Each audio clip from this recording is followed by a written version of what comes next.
to patronize people, but to be genuine, right? And so just before we came on, I was telling you, I'm like, you know, brother, you're helping, you and your channel have been very instrumental in personally helping me realize my niche. See what I'm saying? Yeah, You really have. You really have. Some of my members have actually said that. Wow, that's dope. Yes, some of the members of my temple have actually said, they're like, yeah, when Brother Rich saw you and got you on that first time, that was the one. You know what I mean? So I'll forever honor you and respect you for that, brother. Thank you so much. I'm in your debt for that. You know, but before we get started, I just want to say, you know, again, I am the national spokesperson in an official capacity for the Moorish Science Temple of America Incorporated under the leadership of my good brother, Brother R. Jones Bey, and his assistant, Brother A. Hopkins Bey. It's a religious organization. I know how a lot of people feel about religion. I get it.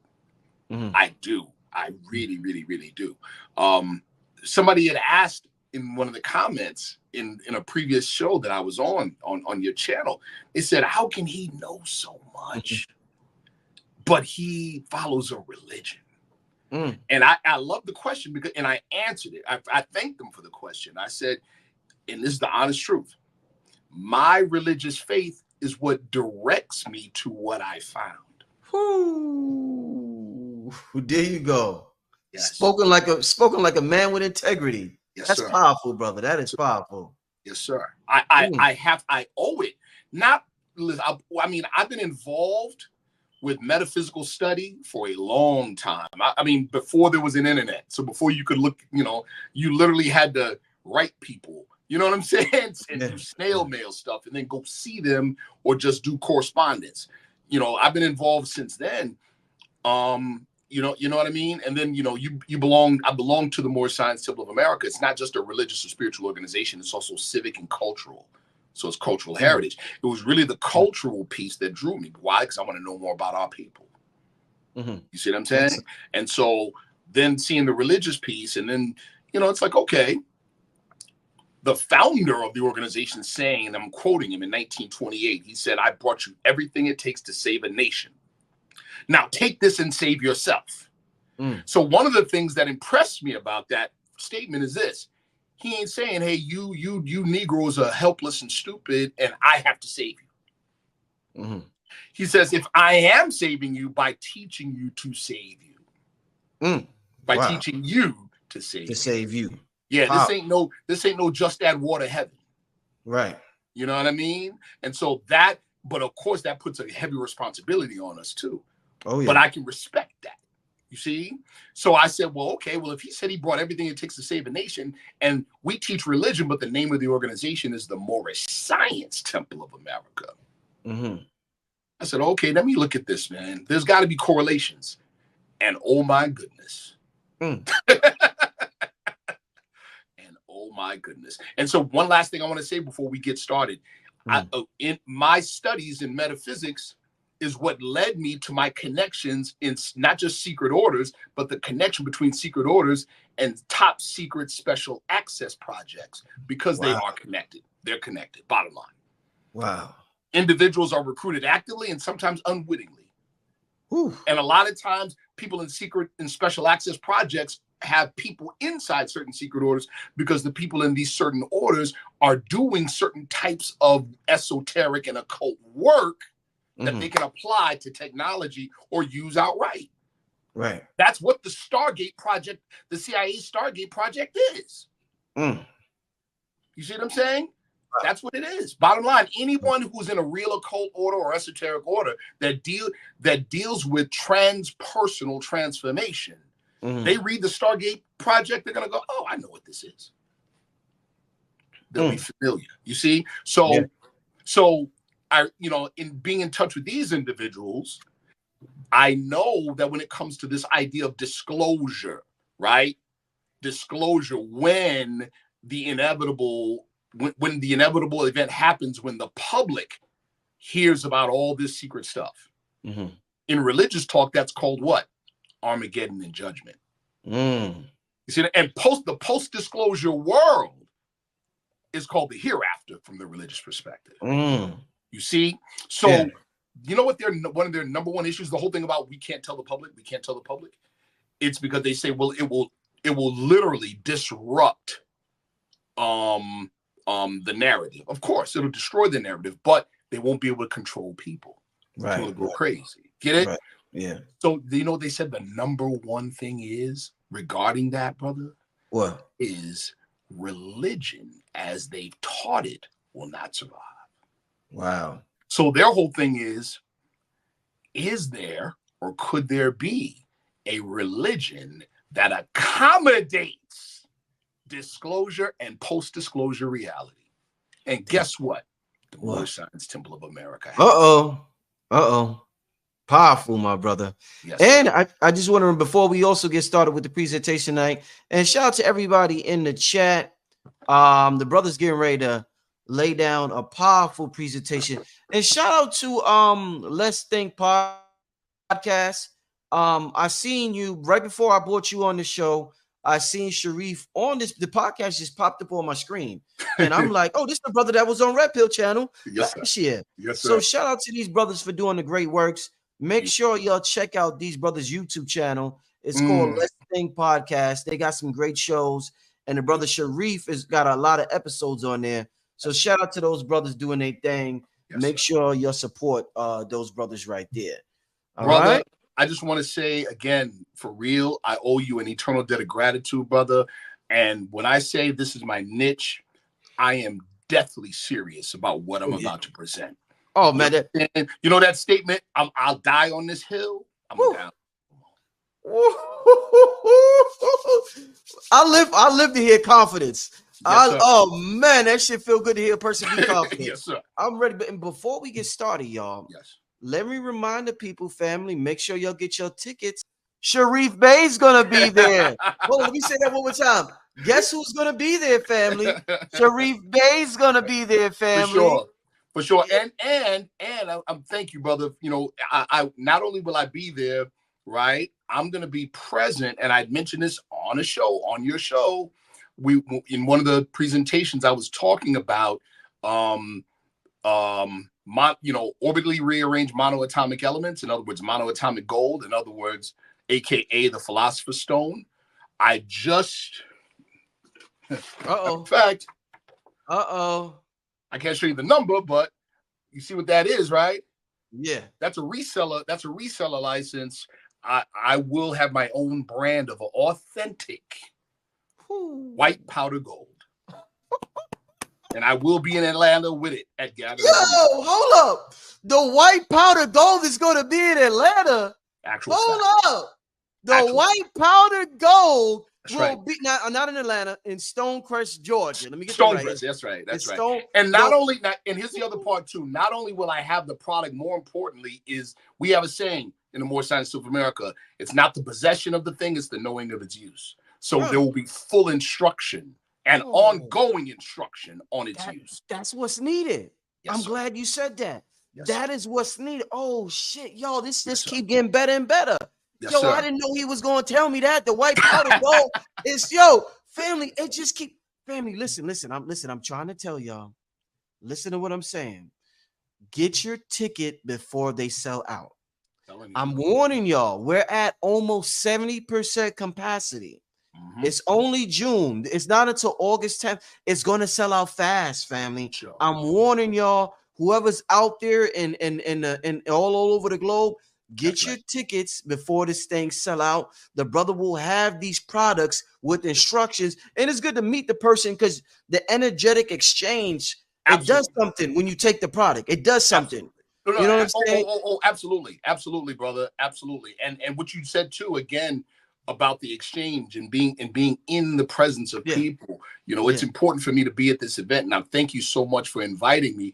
It's important to be at this event because this is the community. And you know, I mean, it's cool. Let's talk like Barack Obama did something very revolutionary with his presidential campaign. He began it online. He began an online campaign, but there was a point of conversion where he had to work it to where people pushed away from their laptop, got on it, got out their house, and saw each other in person. Facts. It's got to happen, or else you ain't got no movement, people. Indeed. Somebody said, how much are tickets there? It's 111 for the entire weekend. 111 for the entire weekend. Do not make this mistake, family. And I also got the a community. And I gotta talk to you, Sharif, because I want you to chop it up with my community. I got a whole everybody who bought a ticket.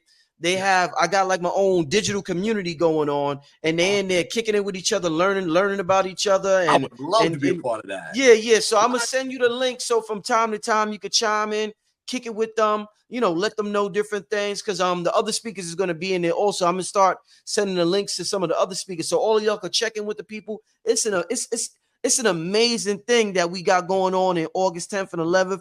And I'm so thankful for you to be a part of it. And also, before we get started, I want you to tell me one thing before we get started with this presentation, because somebody said, did the price increase? No. That's been the price from the beginning.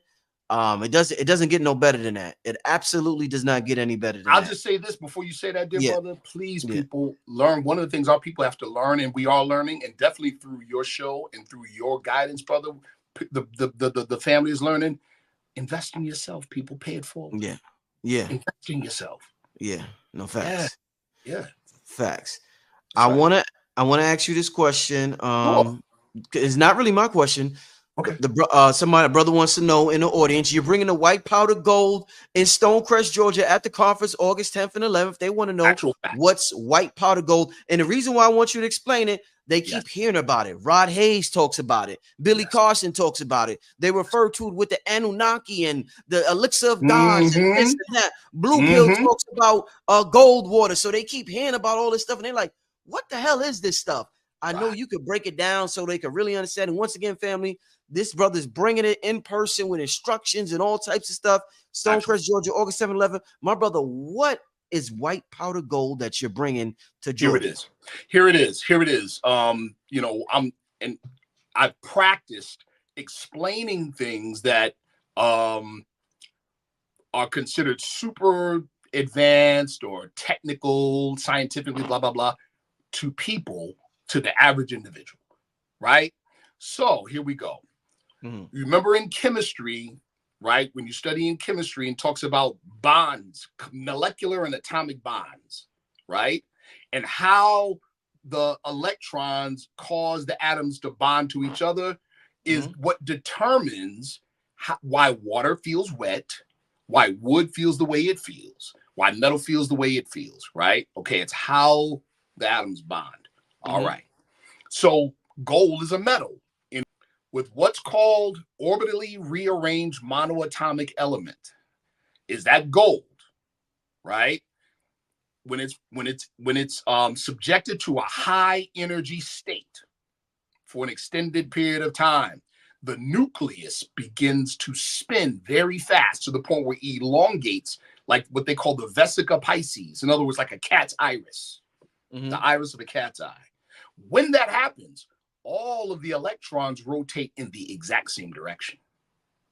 When that happens, a number of things happen. The first thing that happens is that the metal-to-metal bonds between the atoms fall apart. So what you now have is pure gold, but it's no longer a metal. It's white powder. The second thing that happens is that it forms what's called a Compton radius vortex, right? Also known as a Bose-Einstein condensate. That's a short way of saying this. It forms a miniature wormhole. Whoo! Literally. And it becomes a direct conduit between the 3D realm and the higher realms. Wow. All right. Why is that deep? That's called exotic matter. Matter that exists in multiple dimensions simultaneously. We're going to get into more of that later. But here's what's even deeper about that. Do you know that not just your brain, the brain, 5% of dry weight brain matter is 5% of it is gold and platinum group metals in the high spin state already. So there's scientific proof that at least a part of you is already in multiple dimensions. Right. The second thing is this. Our sister in China, Sister Mei Wan Ho, she's a award-winning quantum biologist. I spoke about her in a previous episode. Her research shows that the whole body is full of it. The whole body. Right.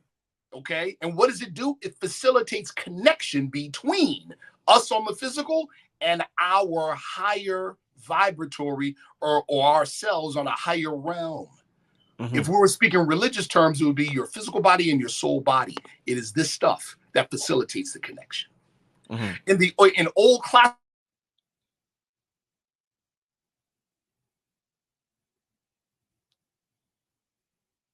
Peace, brother. You there? Okay, good. Right, in old classical biology, we thought, I have to say the words we thought, right? That the root of information comes from the DNA, right? Here we go. Maywan Ho, Rupert Sheldrake, and other scientists, quantum scientists, have determined that there's not enough energy or information in the DNA to facilitate a lot of the repair and things that go on in the body. Why? Think about it like this. Where does the DNA get its information to repair itself? See that? Okay. So what they in their research have found is that they would, like Rupert Sheldrake calls it, the morphogenic field, right? Maywan Ho, who's a quantum biologist, in other words, dealing with the quantum mechanics in living things, but in organic things, she called it the biogenic field. That there is a copy of you in the biogenic field, and that's the information that downloads into the physical to keep you healthy, strong, vibrant, whatever. Oh, shit. Okay, now let's go back. Let's go back to some history, people. We all, whether you went to church or not, you learned about the story of Moses and him leaving Egypt and him going up to Mount Horeb and meeting the God of the burning bush and all that good stuff. Comes down, gets on his mission, goes back to Egypt, saves the Israelites, brings them back out, right? Into the wilderness. At one point, he goes back up on the mountain. The Israelites are like, yo, he ain't gonna come back. What we gonna do? And Aaron makes a golden calf, and they worship the golden calf. And then Moses comes back off the mountain, gets mad that they're worshiping the golden calf. And here's the kicker, people. What does he do? They say he breaks down the golden calf, burns it. I have to put that in quotes, strews it over the water, and makes them drink it. Okay. Sir Flinders Petrie, a European, basically a real-life Indiana Jones in the turn of the century. You can look him up. Sir Flinders Petrie did an excavation of the Mount, it's called Khatem al-Sarabit now. That's the old Mount Horeb. Guess what he found? In other words, that's the mountain that allegedly Moses was on. Guess what he found up there? An old Egyptian-style temple dedicated to the goddess Hathor. What is Hathor's symbol? The golden calf. Ooh, hold on. In that temple, when they did the excavation, what did they find? These huge vats of what they thought was white ash. They later found out, guess what it was?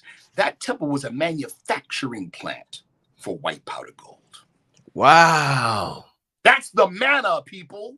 Damn, that's the manna. Yes. Yes. Shit, man. Come on. What were they? And now there's other research. I'm sure some of you figured this out already or seen it somewhere before. Moses' connection from Egypt in Egyptian history. What was it? Does anyone know? Akhenaten, people. Right. Okay. So there you go. You see, and for those of you that study Noble Drew Ali, the Moorish Science Temple of America, right? The late Lawrence Gardner, which is how I came across white powder gold in my research. Lawrence Gardner was the historiographer royal of the Dragon Court Knights Templar. And I don't mean Knights Templar Freemasons. I mean the Knights Templar Order. These are the guys that keep the records, the genealogical records from ancient time. You understand? Yeah. They keep the records. He's the guy, among others, that can tell you who Jesus's brothers were, the historical Jesus, who his brothers were, who his wife was, how many children they had. You understand? Right. All right. So he in his research, that's how I heard about the white pot of gold. So and he said he was talking about the apocryphal books, the book of Jasher and the book of Jubilees. These are books that the Roman Catholic Church said, "Now we ain't putting these in the Bible," right? Well, guess what? It gives the identities of the title of the Hebrew god named El Shaddai. That's the God of the Lord of the burning bush, the God, quote unquote, that Moses met on the mountain. Well, guess who it was? The book of Jasher tells us who El Shaddai was. El Shaddai